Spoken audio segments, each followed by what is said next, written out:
orzularimni maqsadlarimga aylantirish arafasida turibman. Mana videoga meni onam olib turibdi hozir. Meni 10 ta eng katta orzuyim bor edi. 10 ta orzularimdan bittasi Real Madridning Bernabeu stadioniga borib, Real Madrid o'yinini jonli tomosha qilish edi. Onamga "Ona, shunaqa orzuyim bor" deganimda, "Pulim yo'q, aya, bora olmayman-da, orzu qilaman" desam, ayamni menga aytgan bitta gapi mana shu yerimga zo'r emotsiya berdi, motivatsiya berdi. Ayam aytdiki menga, "Puling bo'lmasa oyog'ing bor-ku, velosiped bor-ku.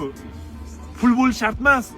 Orzularni maqsadga aylantirish uchun" degani uchun menga motivatsiya bo'ldi. Kuni ertaga Jizzax viloyatidan Ispaniyaga qarab piyoda yoki velosipedda chiqib ketaman. Ispaniyaga borib Real Madridning o'yinini jonli tomosha qilib O'zbekiston bayrog'ini ko'targan vaqtim, o'shanda bilib oling, orzular orzuligicha qolmaydi, yurak urib tursa bas.